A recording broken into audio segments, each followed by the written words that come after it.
దేవుని యొక్క మహాకృపను బట్టి ఇప్పటి వరకు మనల్ని కాచి కాపాడి సంరక్షించి ఈ సమయం ముందు ఆయనను మనం వాక్యం ద్వారా ధ్యానించుకునే అవకాశం ఇచ్చినందుకు ఆయనకి స్తుతులు స్తోత్రాలు చెల్లిస్తూ పరిశుద్ధులైన మీకు అందరికీ నా హృదయపూర్వకమైన వందనాలు చెల్లిస్తూ ఉంటున్నాను. మనం గడిచిన 2 రోజులుగా దేవుని యొక్క లక్షణములు ఏమై ఉన్నాయి అనేటువంటి వాటి విషయమై మనం ఆలోచన చేశాం. అందులో దేవుడు సర్వశక్తిమంతుడని, దేవుడు సర్వజ్ఞుడని, దేవుడు సర్వాంతర్యామని, దేవుడు నిత్యము ఉన్నటువంటి దేవుడని, ఆయన ఆత్మ అయి ఉన్నాడని, ఆయన ప్రేమస్వరూపి అని, ఆయన పరిశుద్ధుడని, ఆయన ఉగ్రతను కలుగజేసినటువంటి దేవుడని, ఆయన మనకు తండ్రి, ఆయన దేవుడు ఒక్కడ మాత్రమే మరొకరు లేరు అనేటువంటి అనేక విషయాలని మనం నిన్నటి వరకు ఆలోచన చేసాం. ఇవన్నీ దేవునికి ఉన్నటువంటి లక్షణాలు.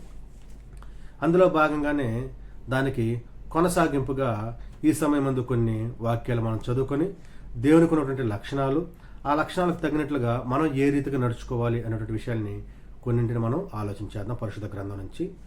మొదటిగా న్యాయాధిపతులు 11వ అధ్యాయం 27వ వచనాన్ని చదువుకొని మనం ముందుకు వెళ్దాం. ఇట్లుండగా నేను నీ ఎడల తప్పు చేయలేదు, కానీ నీవు నా మీదకి యుద్ధమునకు వచ్చుట వలన నా ఎడల దోషము చేయుచున్నావు. న్యాయాధిపతి అయిన యెహోవా నేడు ఇశ్రాయేలీయులకును అమ్మోనీయులకును న్యాయము తీర్చునుగాక. మనం ఇది ప్రారంభించే ముందు మీకు చెప్పాను, చదవబడుతున్నటువంటి వచనములో ఆయన యొక్క లక్షణాన్ని మాత్రమే ఆలోచన చేస్తాను.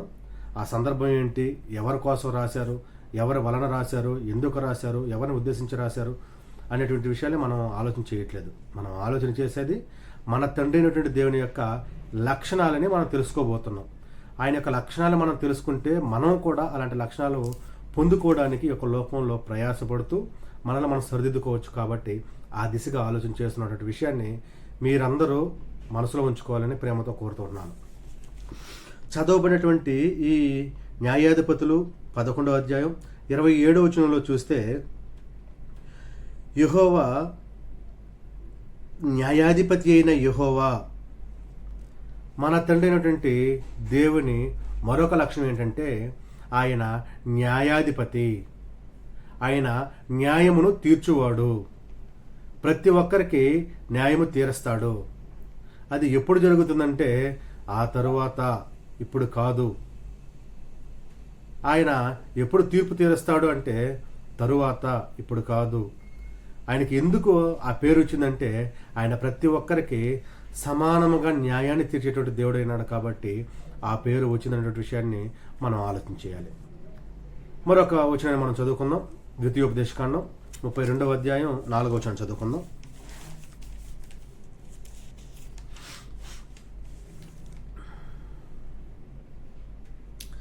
ఆయన ఆశ్రయదుర్గముగా ఉన్నాడు, ఆయన కార్యము సంపూర్ణము, ఆయన చర్యలన్యూ న్యాయములు, ఆయన నిర్దోషి అయి నమ్ముకొనదగిన దేవుడు, ఆయన నీతిపరుడు, యథార్థవంతుడు. ప్రియమైనటువంటి సహోదరి సహోదరులారా, ఇక్కడ చెప్పబడినటువంటి మాట ఏంటంటే ఆయన చర్యలన్నీ న్యాయమైనవి. ఎవరి చర్యలు? మన తండ్రినటువంటి దేవుని చర్యలన్నీ న్యాయమైనవి.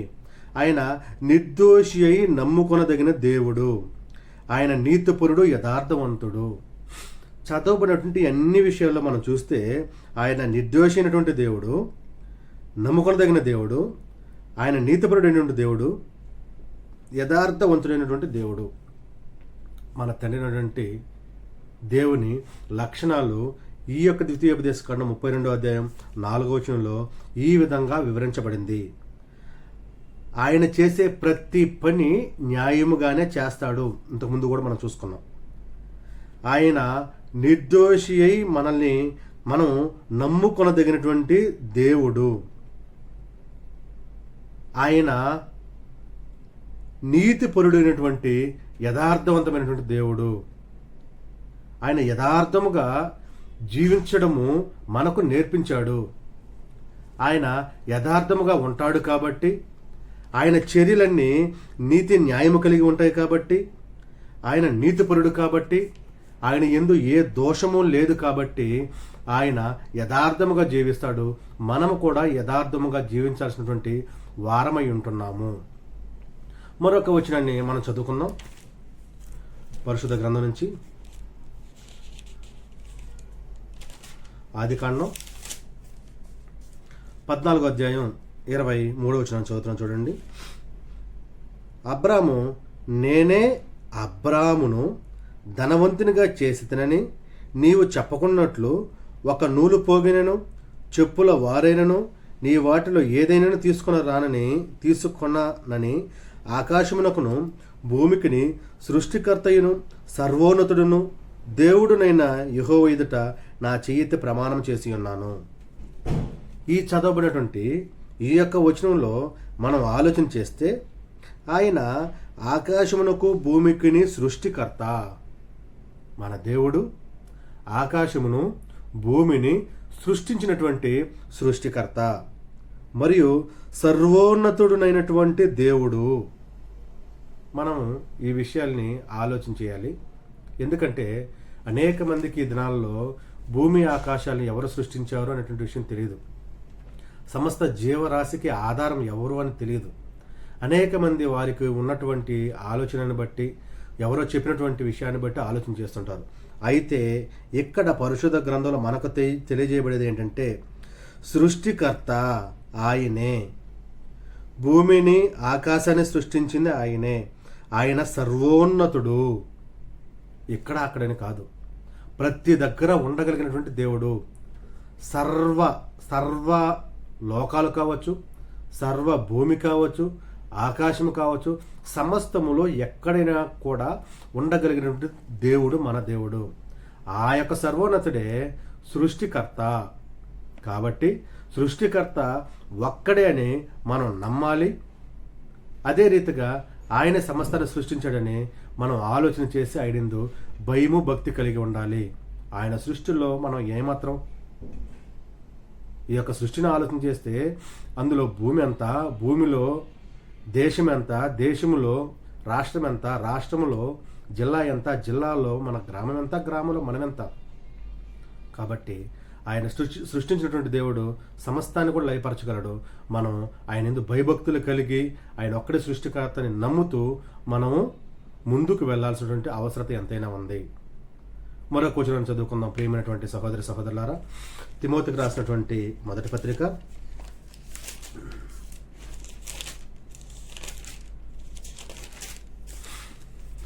1వ అధ్యాయం 17వ వచనాన్ని నేను చదువుతున్నాను చూడండి.